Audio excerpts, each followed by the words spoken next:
Format. There will be 2 short breaks, and the rules are simple: 90 seconds for each answer and 30 seconds for the other candidate to respond. With Iowa and New Hampshire behind us, we are now broadening the conversation to America's heartland and beyond, including here in Wisconsin. Now, let's turn to the candidates for their opening statements. The order was decided by coin toss, and Senator Sanders, you go first. Well, Gwen and Judy, thank you very much for hosting this event, and PBS, thank you. 9 months ago, our campaign began. And when it began, we had no political organization, no money, and not much name recognition outside of the state of Vermont. A lot has happened in 9 months. And what has happened is, I think the American people have responded to a series of basic truths. And that is that we have today a campaign finance system which is corrupt, which is undermining American democracy, which allows Wall Street and billionaires to pour huge sums of money into the political process to elect the candidates of their choice. And aligned with a corrupt campaign finance system is a rigged economy. And that's an economy where ordinary Americans are working longer hours for lower wages. They're worried to death about the future of their kids. And yet they are seeing almost all new income and all new wealth going to the top 1%. And then in addition to that, the American people are looking around and they see a broken criminal justice system. They see more people in jail in the United States of America than any other country on earth. 2.2 million. We're spending $80 billion a year locking up fellow Americans.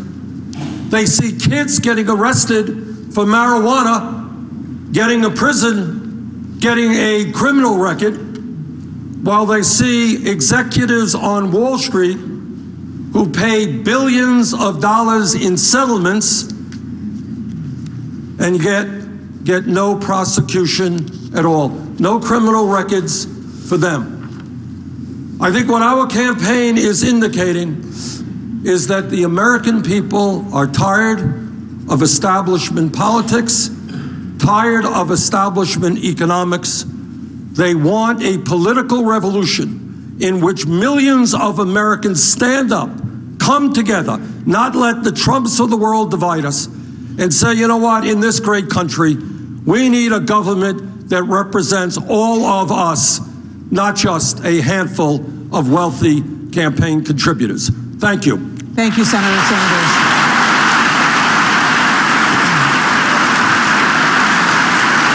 Thank you, Senator Sanders. Secretary Clinton. I'm running for president to knock down all the barriers that are holding Americans back and to rebuild the ladders of opportunity that will give every American a chance to advance, especially those who have been left out and left behind. I know a lot of Americans are angry about the economy, and for good cause. Americans haven't had a raise in 15 years. There aren't enough good-paying jobs, especially for young people.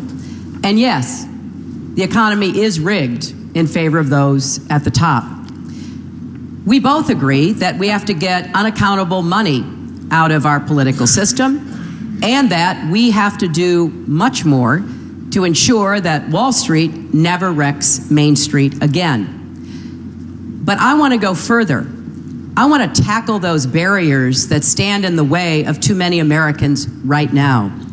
African Americans who face discrimination in the job market, education, housing, and the criminal justice system. Hardworking immigrant families living in fear who should be brought out of the shadows so they and their children can have a better future. Guaranteeing that women's work finally gets the pay, the equal pay that we deserve. I think America can only live up to its potential when we make sure that every American has a chance to live up to his or her potential. That will be my mission as president, and I think together we will make progress. Thank you both.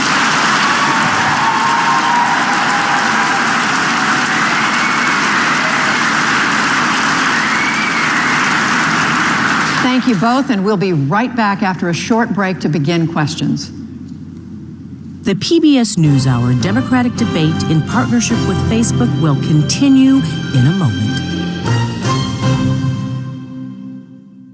Hour tonight. I'm going to defend my record. I will let others speak to their records. 4 months ago, what you would have found is virtually nobody who knew Bernie Sanders wasn't. We were nearing the ancient city of Dominici. Ebola here could quickly spread out of control. This is a perfectly horrible form. Old cars and all, is Cuba open for American business and tourism? The rescuers formed a human chain to pass the children to safety. I'm glad we are here, finally. All that and more on tonight's PBS NewsHour. Funding for this program has been provided by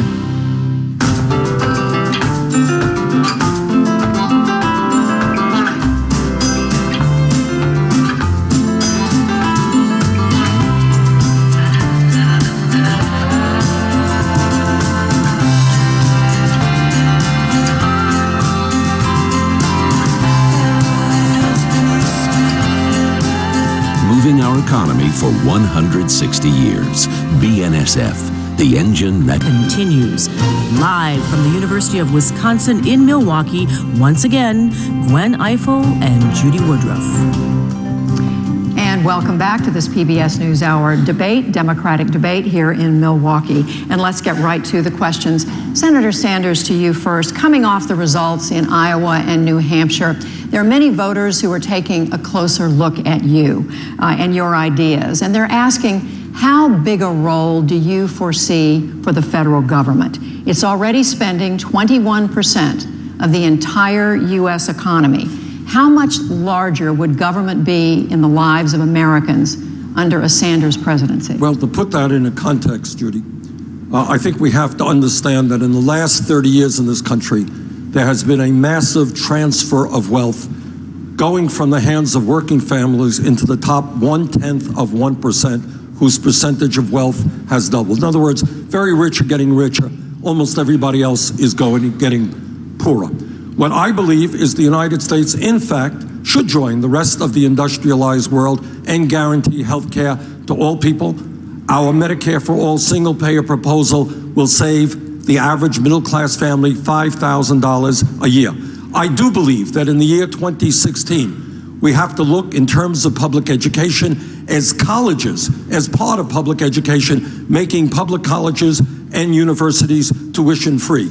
I believe that when real unemployment is close to 10%, and when our infrastructure, our roads, our bridges, our water systems, Flint, Michigan comes to mind, our wastewater plants, our rail, our airports, in many places are disintegrating, we can create 13 million jobs by rebuilding our infrastructure at a cost of $1 trillion. But my question is, how big would government be? Would there be any limit on the size and role of government? Of course there will be a limit. But when today you have massive levels of income and wealth inequality, when the middle class is disappearing, you have the highest rate of childhood poverty of almost any major country on earth. Yes, in my view, the government of a democratic society has a moral responsibility to play a vital role in making sure that all of our people have a decent standard of living. Judy, I think that the best analysis that I've seen based on Senator Sanders' plans is that it would probably increase the size of the federal government by about 40%. But what is most concerning to me is that in looking at the plans, let's take health care, for example. Last week in a CNN town hall, the senator told a questioner that the questioner would spend about $500 in taxes to get about $5,000 in health care. Every progressive economist who has analyzed that says that the numbers don't add up. And that's a promise that cannot be kept. And it's really important now that we are getting into the rest of the country that both of us are held to account for explaining what we are proposing, because especially with health care, this is not about math. This is about people's lives, and we should level with the American people about what we can do to make sure they get quality, affordable health care. Well, let us level with the American people. Secretary Clinton has been going around the country saying Bernie Sanders wants to dismantle the Affordable Care Act. People are going to lose their Medicaid, they're going to lose their CHIP program. I have fought my entire life to make sure that health care is a right for all people. We're not going to dismantle anything. But here is the truth. 29 million people have no health insurance today in America. We pay by far the highest prices in the world for prescription drugs. 1 out of 5 Americans can't even afford the prescriptions their doctors are writing. Millions of people have high deductibles and co-payments. What I said, and let me repeat it. I don't know what economist Secretary Clinton is talking to. But what I have said, and let me repeat it, that yes, the family right in the middle of the economy would pay $500 more in taxes and get a reduction in their health care costs of $5,000. In my view, health care is a right of all people, not a privilege, and I will fight for that. Well, I can only say that we both share the goal of universal health care coverage. You know, before it was called Obamacare, it was called Hillary Care. And I took on the drug companies and I took on the insurance companies to try to get us universal health care coverage. And why I am a staunch supporter of President Obama's principal accomplishment, namely the Affordable Care Act, is because I know how hard it was to get that done. We are at 90% coverage. We have to get the remaining 10. I've set forth very specific plans about how to get costs down, especially prescription drug costs. And it is difficult to in any way argue with the goal that we both share, but I think the American people deserve to know specifically how this would work. If it's Medicare for all, then you no longer have the Affordable Care Act, because the Affordable Care Act, as you know very well, is based on the insurance system, based on exchanges, based on a subsidy system.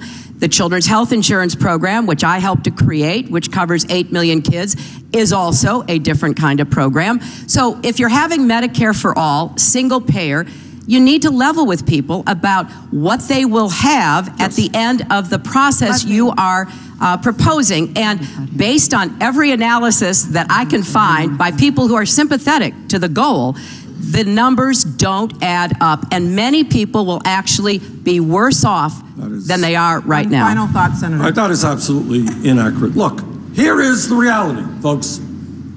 There is one major country on earth that does not guarantee health care to all people. There is one major country, the United States, which ends up spending almost 3 times per capita what they do in the UK, guaranteeing health care to all people. 50% more than they do in France, guaranteeing health care to all people, far more than our Canadian neighbors who guarantee health care to all people. Please do not tell me that in this country, if, and here's the if, we have the courage to take on the drug companies and have the courage to take on the insurance companies and the medical equipment suppliers. If we do that, yes, we can guarantee health care to all people in a much more cost-effective way. Well, let me just say once again that having been in the trenches fighting for this, I believe strongly we have to guarantee health care. I believe we are on the path to doing that. The last thing we need is to throw our country into a contentious debate about health care again. And we are not England. We are not France. We inherited a system that was set up during World War II. 170 million Americans get health insurance right now through their employers. So what we have tried to do, and what President Obama succeeded in doing, was to build on the health care system we have, get us to 90% coverage. We have to get the other 10% of the way to 100.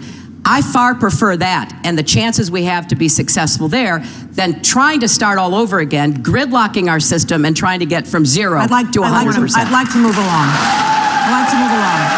Secretary Clinton, you also have proposed fairly expansive ideas about government. You may remember this pledge from a State of the Union address at which I believe you were present, in which these words were said: "The era of big government is over." You may remember that. When asked their feelings about the federal government this week, 61% of New Hampshire Democrats told exit pollsters that they are angry or at least dissatisfied. Given what you and Senator Sanders are proposing, an expanding government in almost every area of our lives, is it fair for Americans who fear government to fear you? No, but it is absolutely fair and necessary for Americans to vet both of our proposals, to ask the really hard questions about what is it we think we can accomplish, why do we believe that, and what would be the results for the average American family.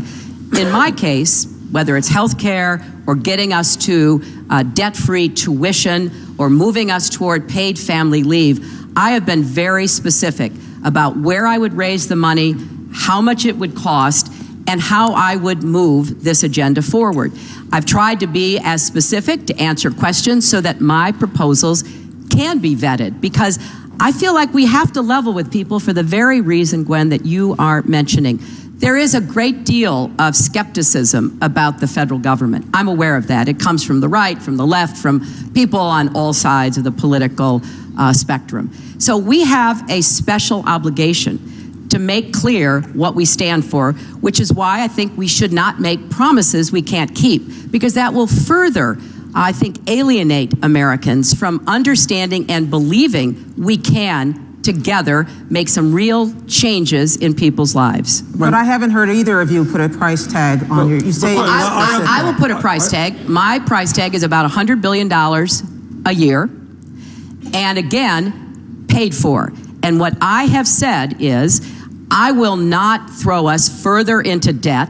I believe I can get the money that I need by taxing the wealthy, by closing loopholes, the things that we are way overdue for doing. And I think once I'm in the White House, we will have enough political capital to be able to do that. Well, but I am conscious of the fact that we have to also be very clear, especially with young people, about what kind of government is going to do what for them and what it will cost. Senator. Well, Secretary Clinton, you're not in the White House yet.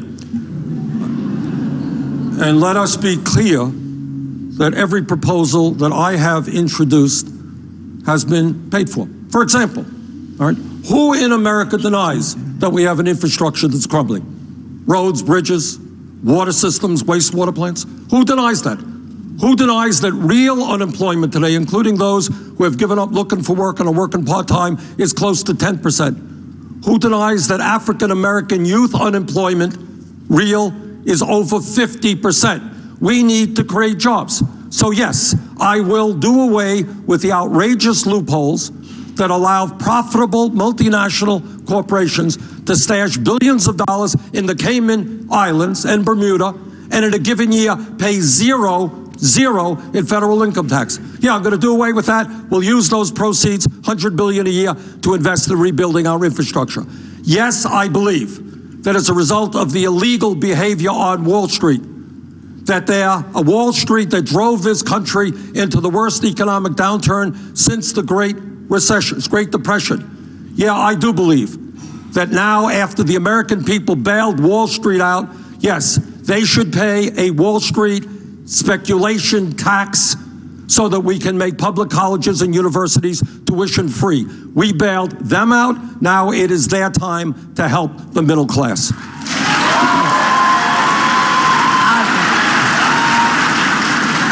You know, I think, again, both of us share the goal of trying to make college affordable for all young Americans. And I've set forth a compact that would do just that for debt-free tuition. We differ, however, on a couple of key points. One of them being that if you don't have some agreement within the system from states and from families and from students, it's hard to get to where we need to go. And Senator Sanders' plan really rests on making sure that governors like Scott Walker contribute $23 billion on the first day to make college free. I'm a little skeptical about your governor actually caring enough about higher education to make any kind of commitment like that. Next, we're going to, I think... A brief response. Very brief, thank you. Here's where we are with public education. 150 years ago, incredibly brave Americans said, you know what? Working class kids, low income kids should not have to work in factories or on the farms. Like rich kids, they deserve to get a free education. And that free education of extraordinary accomplishment was from first grade to 12th grade. The world has changed. This is 2016. In many ways, a college degree today is equivalent to what a high school degree was 50, 60 years ago. So yeah, I do believe that when we talk about public education in America today, in a rapidly changing world, we should have free tuition at public colleges and universities. That should be a right of all Americans, regardless of the income of their families.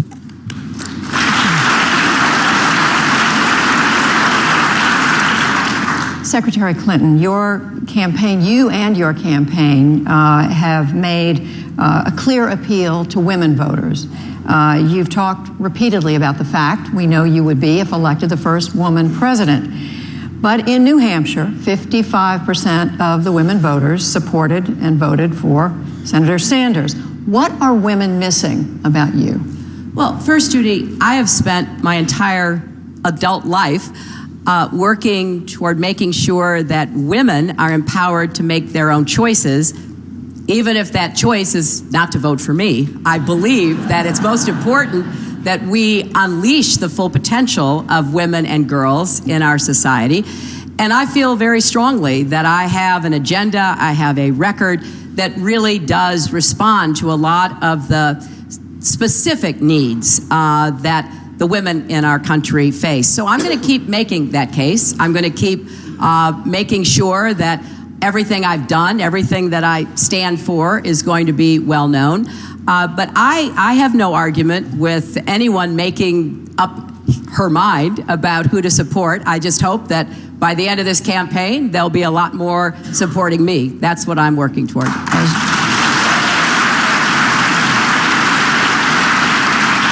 As you know, just quickly, as you know, your strong supporter, former Secretary of State Madeleine Albright, said the other day that there's a special place in hell for women who don't support other women. Do you agree with what she said? Well, look, I think that she's been saying that for as long as I've known her, which is about 25 years.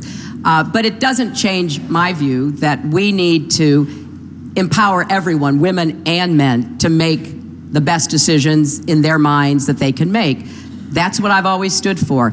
And when it comes to the issues that are really on the front lines as to whether we're going to have equal pay, paid family leave, some opportunity for, women to go as far as their hard work and talent take them, I think that we still have some barriers to knock down, which is why that's at the core of my campaign. I would notice, just for a historic aside, somebody told me earlier today we've had like 200 presidential primary debates, and this is the first time there have been a majority of women on the stage. So, we'll take our progress wherever we can find it.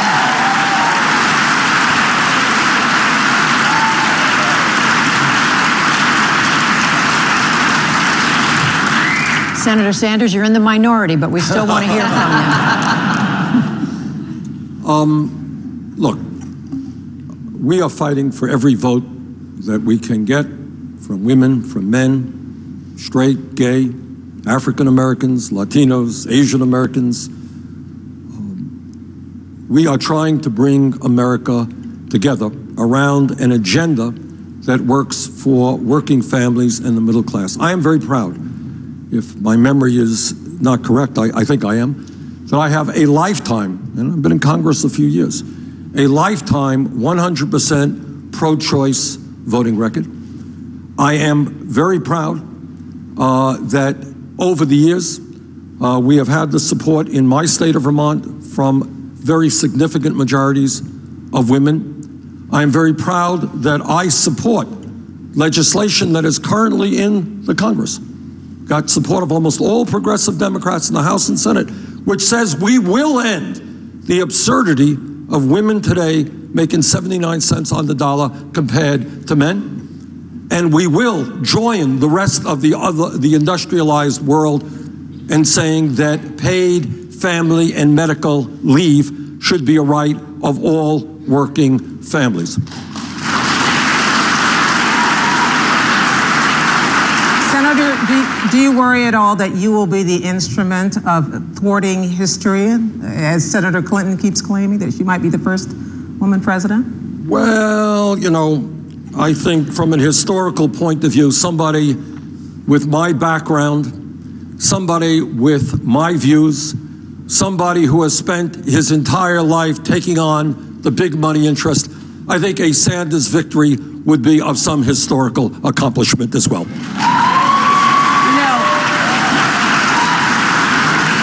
I have said many times, I am not asking people to support me because I'm a woman. I'm asking people to support me because I think I'm the most qualified, experienced, and ready person to be the president and the commander-in-chief.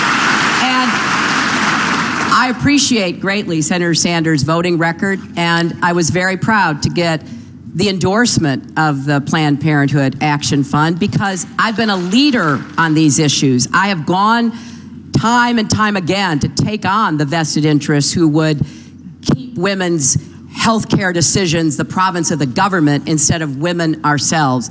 I'm very proud that NARAL endorsed me because when it comes to it, we need a leader on women's issues, somebody who, yes, votes right, but much more than that, leads the efforts to protect the hard-fought gains that women have made that, make no mistake about it, are under tremendous attack, not just by the Republican presidential candidates, but by a whole national effort to try to set back women's rights. So I'm asking women, I'm asking men to support me because I'm ready to go into the White House on January 20th, 2017 and get to work on both domestic and foreign policy challenges. Final comment.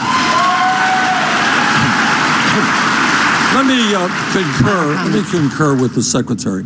No question, women's rights are under fierce attack all over this country. And I'll tell you something that really galls me. I will not shock anybody to suggest that in politics there is occasionally a little bit of hypocrisy, just a little bit. All over this country, we have Republican candidates for president saying, we hate the government. Government is the enemy. We're going to cut Social Security to help you. We're going to cut Medicare and Medicaid, federal aid to education to help you because the government is so terrible. But by the way, when it comes to a woman having to make a very personal choice, in that case, my Republican colleagues love the government and want the government to make that choice for every woman in America. If that's not hypocrisy, I don't know what hypocrisy is. Thank you both. We turn now to the first of several questions from our partners at Facebook. They were selected from a curated group of people we've been following of undecided voters. The first comes from Claudia Luz, a 54-year-old woman who works as a program manager at a public affairs cable network in Madison, Wisconsin. And she writes, Wisconsin is #1 in African-American male incarceration, according to a University of Wisconsin study. They found that Wisconsin's incarceration rate for black men, which is at 13%, was nearly double the country's rate.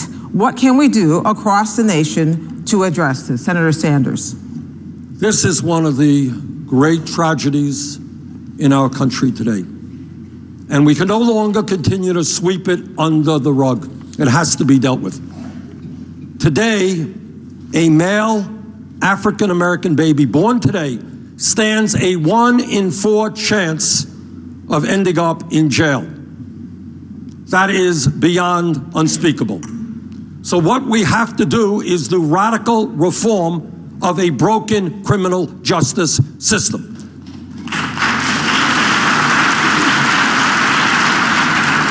What we have to do is end over-policing in African-American neighborhoods.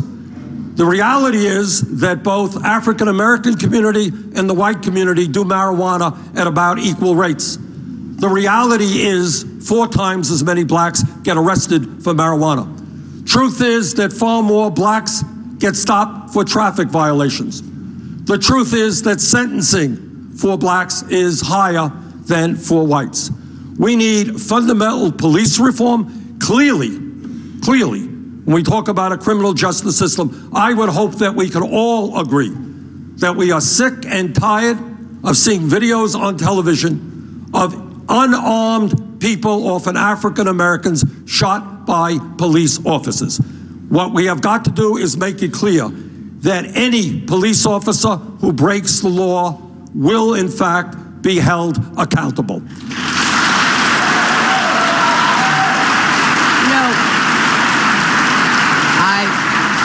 completely agree with Senator Sanders. The first speech I gave in this campaign back in April was about criminal justice reform and ending the era of mass incarceration. The statistics from Wisconsin are particularly troubling because it is the highest rate of incarceration for African Americans in our nation, twice the national average. And we know of the tragic, terrible event that led to the death of Dontre Hamilton right here in Milwaukee. A young man, unarmed, who should still be with us. His family certainly believes that, and so do I. So we have work to do.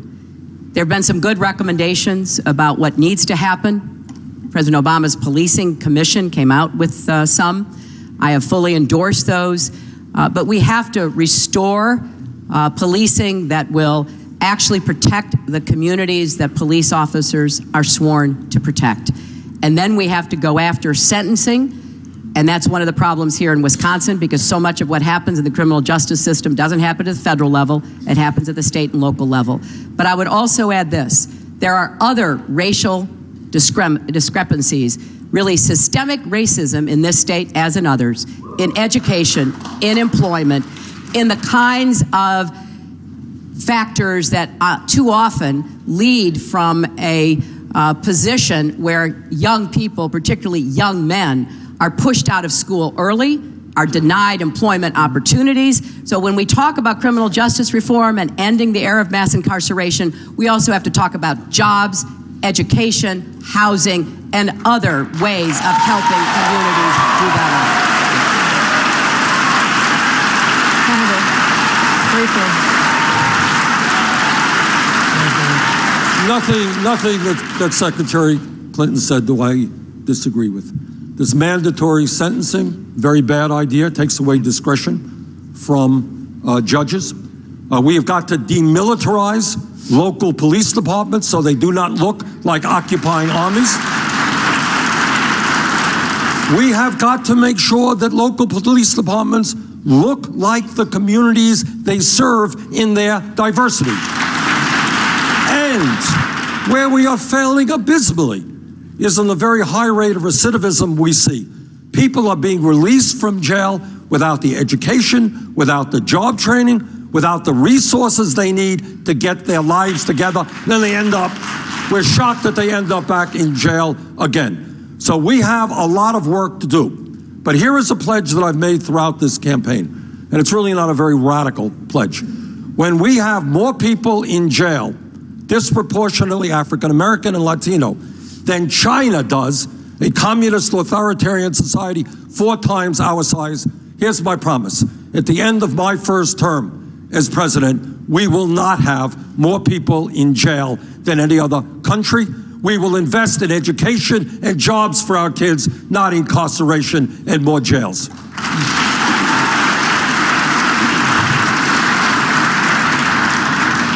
Secretary Clinton, I was talking recently with a 23-year-old black woman who voted for President Obama because she said she thought relations between the races would get better under his leadership and his example. Hardly anyone believes that they have. Why do you think race relations would be better under a Clinton presidency? What would you do that the nation's first African-American president has not been able to? Well, I'm just not sure I agree completely with that assessment. I think under President Obama, we have seen a lot of advances. The Affordable Care Act has helped more African Americans than any other group to get insurance, to be taken care of. But we also know a lot more than we did. We have a lot more social media. We have everybody with a cell phone. So we are seeing the dark side of the remaining systemic racism that we have to root out in our society. I think President Obama has set a great example. I think he has addressed a lot of these issues that have been quite difficult, but he has gone forward. Now, what we have to do is to build on an honest conversation about where we go next. We now have much more information about what must be done to fix our criminal justice system. We now have some good models about how better to provide employment, housing, and education.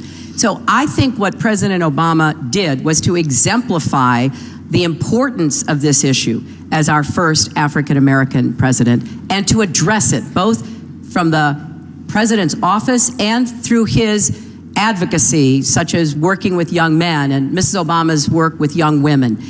But we can't rest. We have work to do, and we now know a lot more than we ever did before. So it's going to be my responsibility to make sure we move forward to solve these problems that are now out in the open. Nobody can deny them. To use the Justice Department, as we just saw, where they have said they're going to sue Ferguson, that entered into a consent agreement and then tried to back out. So we're going to enforce the law. We're going to change policing practices. We're going to change incarceration practices. But we're also going to emphasize education, jobs, and housing. Senator Sanders. Well, I think, Judy, what has to be appreciated is that as a result of the disastrous and illegal behavior on Wall Street, millions of lives were hurt. People lost their jobs, their homes, their life savings. Turns out that the African American community and the Latino community were hit especially hard. As I understand it, the African American community lost half of their wealth as a result of the Wall Street collapse. So when you have childhood African American poverty rates of 35%, when you have youth unemployment at 51%, when you have unbelievable rates of incarceration, which, by the way, leaves the children back home without a dad or even a mother, clearly we are looking at institutional racism. We are looking at an economy in which the rich get richer and the poor get poorer. And sadly, in America today, in our economy, a whole lot of those poor people are African American. So race relations would be better under a Sanders presidency than they've been? Absolutely, because what we will do is say, instead of giving tax breaks to billionaires, we are going to create millions of jobs for low-income kids so they're not hanging out on street corners. We're going to make sure that those kids stay in school or are able to get a college education. And I think when you give low-income kids, African-American, white, Latino kids, the opportunities to get their lives together, they are not going to end up in jail. They're going to end up in the productive economy, which is where we want them. Let me turn this on its head. Because when we talk about race in this country, we always talk about African Americans, people of color. I want to talk to you about white people, okay? White people. I know. So many people would be surprised to find out that we are sitting in one of the most racially polarized metropolitan areas in the country. By the middle of the century, the nation is going to be majority non-white. Our public schools are already there. If working class white Americans are about to be outnumbered, are already underemployed in many cases, and one study found they are dying sooner, don't they have a reason to be resentful, Secretary Clinton? Look, I am deeply concerned about what's happening in every community in America, and that includes white communities where we are seeing an increase in alcoholism, addiction, earlier deaths. People with a high school education or less are not even living as long as their parents lived. This is a remarkable and horrifying fact. And that's why I've come forward with, for example, a plan to revitalize coal country, the coal field communities that have been so hard hit by the changing economy, by the reduction in the use of coal. You know, coal miners and their families who helped turn on the lights and power our factories for generations are now wondering, has our country forgotten us? Do people not care about all of our sacrifice? And I'm going to do everything I can to address distressed communities, whether they are communities of color, whether they are white communities, whether they are in any part of our country. I particularly appreciate the proposal that Congressman Jim Clyburn has, the 10-20-30 proposal, to try to spend more federal dollars in communities with persistent generational poverty. And you know what? If you look at the numbers, there are actually as many, if not more, white communities that are truly being left behind and left out. So yes, I do think it would be a terrible oversight not to try to address the very real problems that white Americans, particularly those without a lot of education, whose jobs have, no longer provided them or even no longer present in their communities, because where the real hurt is. And that's why, as president, I will look at communities that need special help and try to deliver that.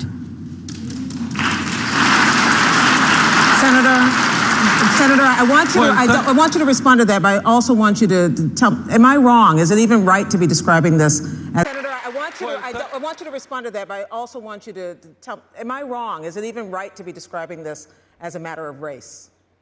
Yeah, you can, because African Americans and Latinos not only face the general economic crises of low wages and high unemployment and poor educational opportunities, but they face other problems as well. So, yes, we can talk about it as a racial issue, but it is a general economic issue. And here's what the economic issue is. The wages that high school graduates receive today are significantly less, whether you're white or black, than they used to be. Why is that? Because of a series of disastrous trade policies which have allowed corporate America, through NAFTA and permanent normal trade relations with China. Secretary Clinton and I disagree on those issues. But my view is those trade policies have enabled corporate America to shut down in this country, throw millions of people out on the street. Now, no one thinks that working in a factory is the greatest job in the world. But you know what? You can make a middle-class wage. You have decent health care, decent benefits. You once had a pension. Those jobs, in many cases, are now gone. They're off to China. Now, you are a worker, white worker, black worker, who had a decent job. That manufacturing job has got, what do you got now? You're working at McDonald's? That is why there is massive despair all over this country. People have worked their entire lives. They're making a half, two-thirds what they used to make. Their kids are having a hard time finding any work at all. And that's why this study, which shows that if you can believe it today, for white working class people between 45 and 54, life expectancy is actually going down. Suicide, alcoholism, drugs. That's why we need to start paying attention to the needs of working families in this country, and not just a handful of billionaires who have enormous economic and political power. Thank you.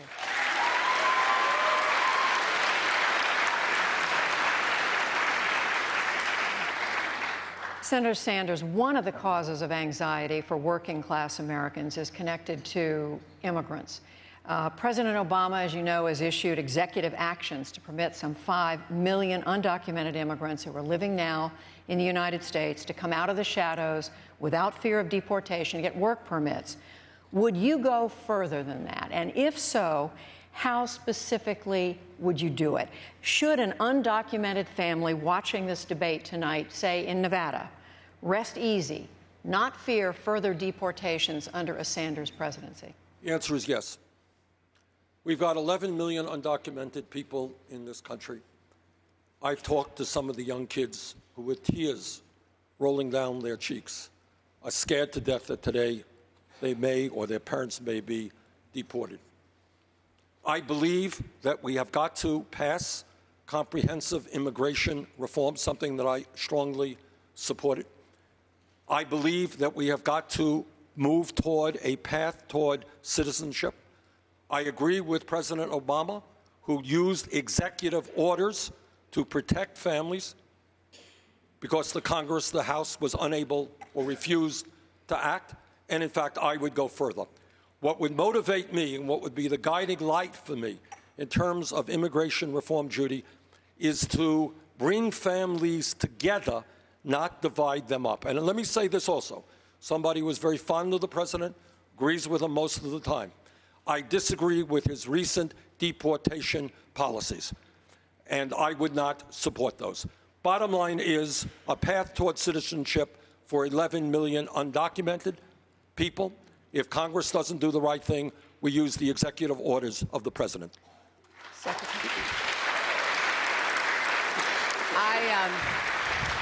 I strongly support the president's executive actions. I hope the Supreme Court upholds them. I think there is constitutional and legal authority for the president to have done what he did. I am against the raids. I'm against the kind of inhumane treatment that is now being visited upon families, waking them up in the middle of the night, rounding them up. We should be deporting criminals, not hardworking immigrant families who do the very best they can and often are keeping economies going in many places in our country. I'm a strong supporter of comprehensive immigration reform, have been ever since I was in the Senate. I was one of the original sponsors of the DREAM Act. I voted for comprehensive immigration reform in 2007. Senator Sanders voted against it at that time because I think we have to get to comprehensive immigration reform with a path to citizenship. And as president, I would expend enormous energy, literally call every member of Congress that I thought I could persuade. Hopefully after the 2016 election, some of the Republicans will come to their senses and realize we are not going to deport 11 or 12 million people in this country, and they will work with me to get comprehensive immigration reform. Secretary Clinton, I do have a disagreement here. If my memory is correct, I think when we saw children coming from these horrendously violent areas of Honduras and neighboring countries, people who are fleeing drug violence and cartel violence, I thought it was a good idea to allow those children to stay in this country. That was not, as I understand it, the Secretary's position. In terms of 2007 immigration reform, yeah, I did vote against it. I voted against it because the Southern Poverty Law Center, among other groups, said that the guest worker programs that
who are trying to divide us up.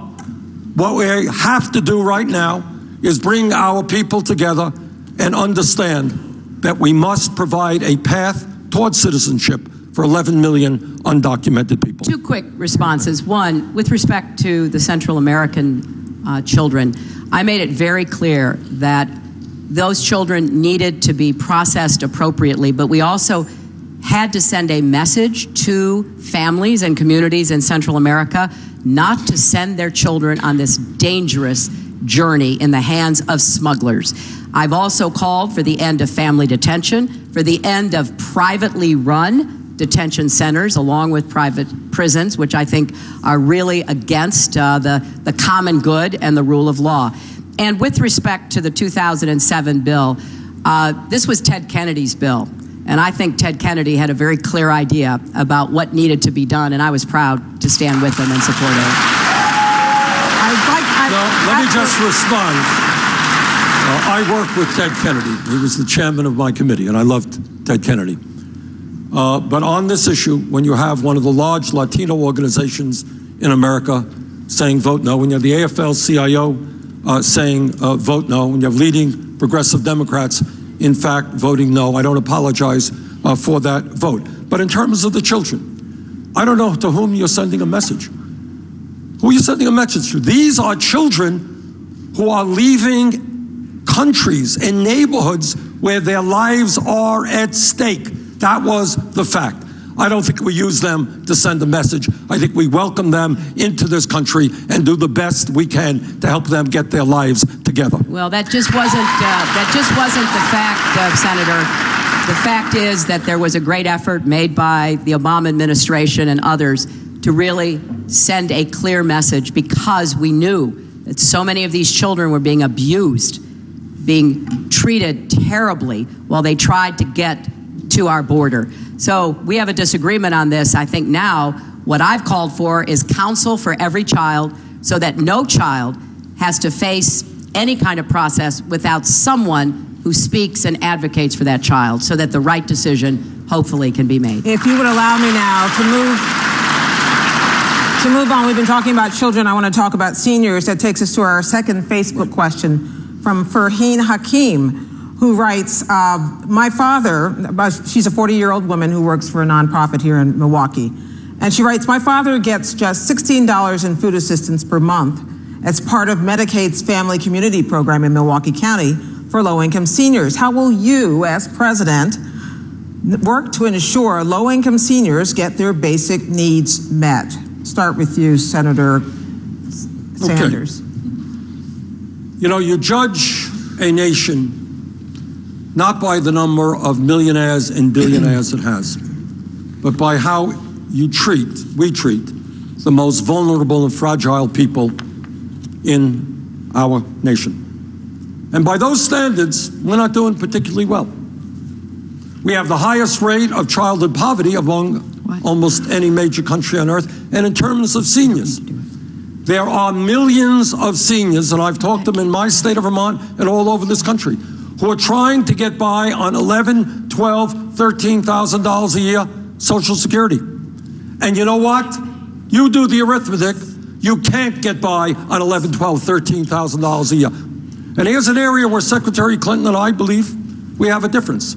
I have long supported the proposition that we should lift the cap on taxable income coming into the Social Security Trust Fund, starting at $250,000. And when we do that, we don't do what the Republicans want, which is to cut Social Security. We do what the American people want, to expand Social Security by $1,300 a year for people under $16,000, and we extend the life of Social Security for 58 years.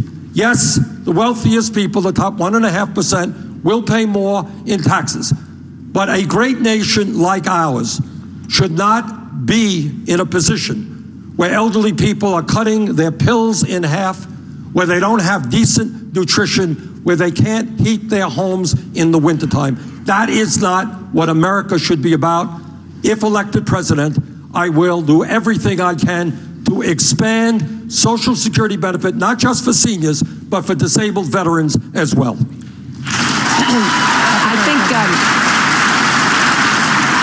I think it's fair to say we don't have a disagreement. We both believe there has to be more money going into the Social Security system.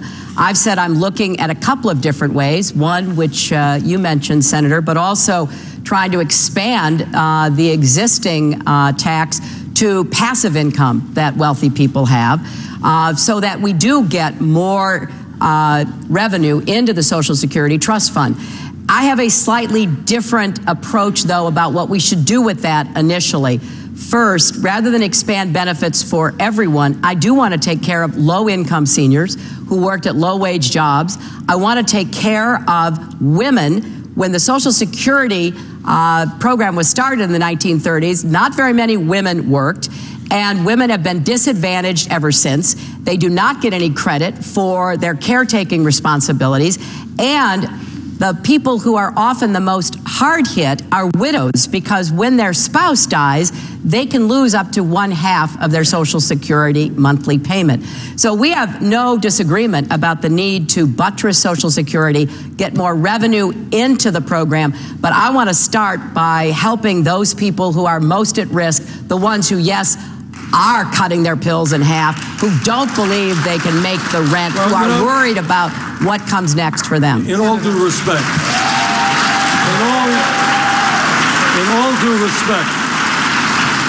Secretary Clinton, a lot of the progressive groups and the online groups have really asked you a simple question. Are you coming on board a proposal? And what is that proposal? Now, the proposal that I've outlined, I should be familiar to you. because it is what essentially Barack Obama campaigned on in 2008. You opposed them then. I would hope that you would come on board and say that this is the simple and straightforward thing to do. We're asking the top 1.5%, including passive income, to start paying a little bit more so that the elderly and disabled vets in this country can live with security and dignity. I hope you will make a decision soon Senator, on this. Look, I think we're in vigorous agreement here. We both want to get more revenue in.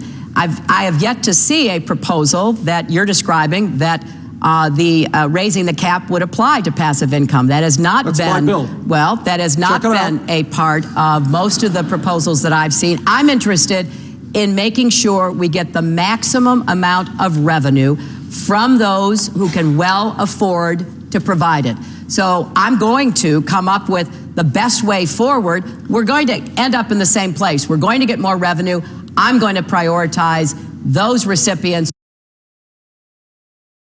You have said that there's no quid pro quo involved, but is that also true of the donations that wealthy Republicans give to Republican candidates, contributors including the Koch brothers? I can't speak for the Koch brothers. You're referring to a super PAC that we don't coordinate with, that was set up to support President Obama, that has now decided they want to support me. They are the ones who should respond to any questions. Let's talk about our campaigns.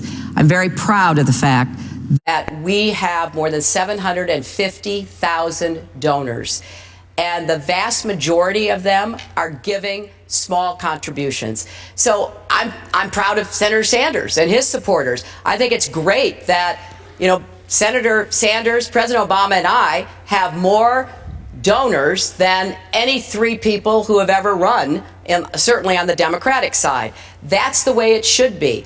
And I'm going to continue to reach out to thank all my online contributors for everything they are doing for me, to encourage them to help me and do more, just as Senator Sanders is. And I think that is the real key here. We both have a lot of small donors. I think that sets us apart from a lot of what's happening on the Republican side.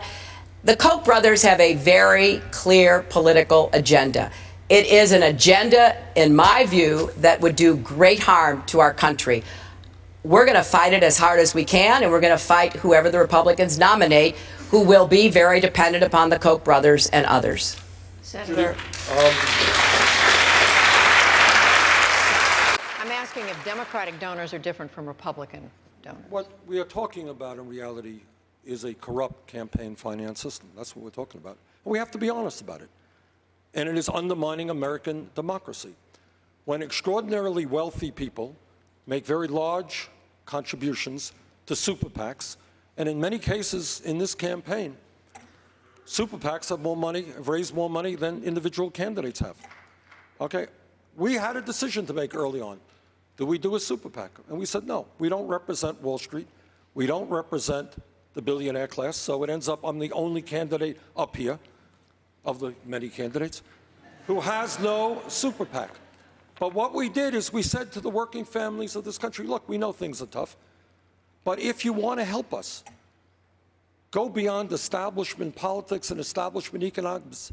Send us something. And it turned out that up until this point, and this has blown me away, never in a million years would I have believed that I'd be standing here tonight telling you that we have received 3.5 million individual contributions from well over 1 million people. Now, Secretary Clinton's super PAC, as I understand it, received $25 million last reporting period, $15 million from Wall Street. Our average contribution is $27. I'm very proud of that. Senator, well, let me just respond.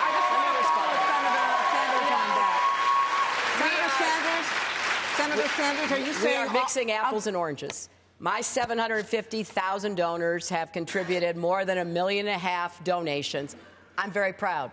That, I think, between the two of us demonstrates the strength of the support we have among people who want to see change in our country. But the real issue that I think the senator is injecting into this is that If you had a super PAC like President Obama had, which now says it wants to support me, it's not my PAC.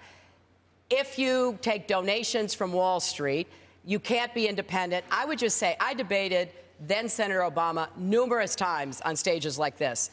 And he was the recipient of the largest number of Wall Street donations of anybody running on the Democratic side ever. Now, when it mattered, he stood up and took on Wall Street. He pushed through and he passed the Dodd-Frank regulations, the toughest regulations since the 1930s. So let's not in any way imply here that either President Obama or myself would in any way not take on any vested interest, whether it's Wall Street or drug companies or insurance companies or, frankly, the gun lobby, to stand up to do what's best for the American people. Well,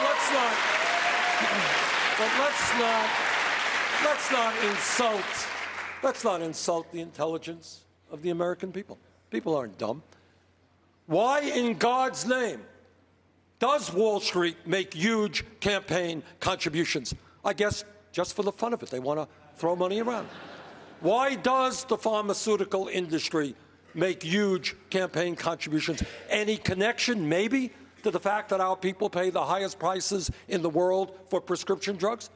Republican candidate for president thinks and agrees with the scientific community that climate change is real and that we have got to transform our energy system. And when we talk about Wall Street, let's talk about Wall Street. I voted for Dodd-Frank. Got an important amendment in it. My view, it doesn't go anywhere near far enough. But when we talk about Wall Street, you have Wall Street and major banks have paid $200 billion in fines since the great crash. No Wall Street executive has been prosecuted. All right. Well, let's just follow up on this because, you know, I've made it very clear that no bank is too big to fail, no executive too powerful to jail, and because of Dodd-Frank, we now have in law a process that the president, the Federal Reserve, and others can use if any bank poses a systemic risk. I think that's a major accomplishment. I agree, however, it doesn't go far enough because what it focuses on are the big banks, which Senator Sanders has talked about a lot for good reason. I go further in the plan that I've proposed, which has been called the toughest, most effective, comprehensive plan for reining in the other risks that the financial system could face. It was an investment bank, Lehman Brothers, that contributed to our collapse. It was a big insurance company, AIG. It was Countrywide Mortgage. My plan would sweep all of them into a regulatory framework so we can try to get ahead of what the next problems might be. And I believe that not only Barney Frank, Paul Krugman, and others have said that what I have proposed is the most effective. It goes in the right direction. We have Dodd-Frank. We can use it to break up the banks if that's appropriate. But let's not kid ourselves. As we speak, there are new problems on the horizon. I want to get ahead of those, and that's why I've proposed a much more comprehensive approach to deal with all of this. We have to go to a break. Let me, again, respectfully disagree with Secretary Clinton here. When you have 3 out of the 4 largest financial institutions in this country bigger today than they were when we bailed them out because they were too big to fail, when you have 6 financial institutions having assets equivalent to 58% of the GDP of America, right, issuing 2/3 of the credit cards and 1/3 of the mortgages. Look, I think if Teddy Roosevelt were alive today, that great trust buster would have said, break them up. I think he would have been right. I think he would have said, bring back a 21st century Glass-Steagall legislation. I think that would have been right as well. That's my view. Thank you both. It is time for a break, and when we come back, we're going to turn to some new topics, including how these candidates will keep America safe. There's a lot more to come in just a few minutes. Stay with us for more of the PBS NewsHour Democratic Debate.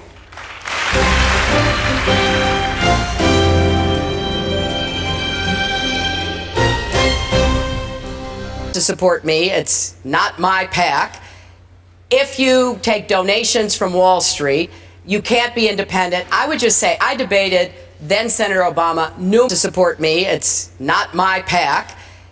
If you take donations from Wall Street, you can't be independent. I would just say I debated then Senator Obama to support me. It's not my PAC. If you take donations from Wall Street, you can't be independent. I would just say I debated then Senator Obama to support me. It's not my PAC.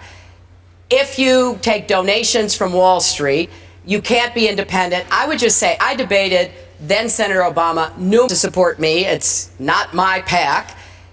If you take donations from Wall Street, you can't be independent. I would just say I debated then Senator Obama to support me. It's not my PAC.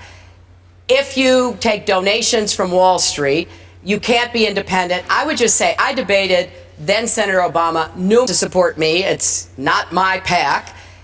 If you take donations from Wall Street, you can't be independent. I would just say I debated then Senator Obama to support me. It's not my PAC. If you take donations from Wall Street, you can't be independent. I would just say I debated then Senator Obama to support me. It's not my PAC. If you take donations from Wall Street, you can't be independent. I would just say I debated then Senator Obama to support me. It's not my PAC. If you take donations from Wall Street, you can't be independent. I would just say I debated then Senator Obama to support me. It's not my PAC.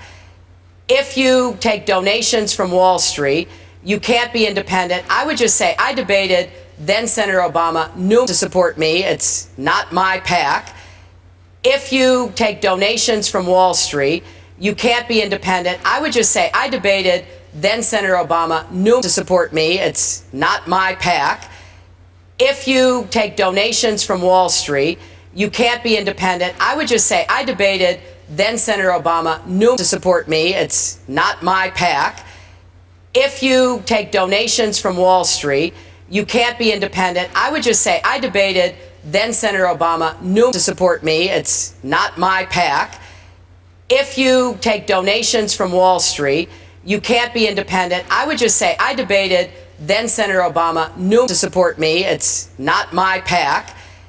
If you take donations from Wall Street, you can't be independent. I would just say I debated then Senator Obama to support me. It's not my PAC.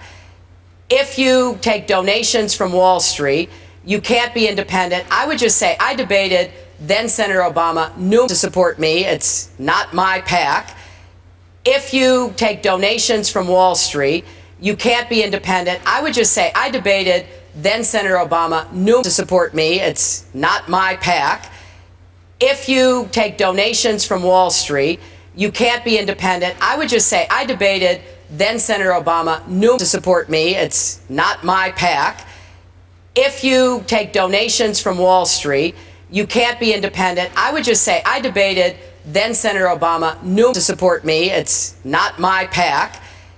If you take donations from Wall Street, you can't be independent. I would just say I debated then Senator Obama to support me. It's not my PAC. If you take donations from Wall Street, you can't be independent. I would just say I debated then Senator Obama to support me. It's not my PAC. If you take donations from Wall Street, you can't be independent. I would just say I debated then Senator Obama to support me. It's not my PAC. If you take donations from Wall Street, you can't be independent. I would just say I debated then Senator Obama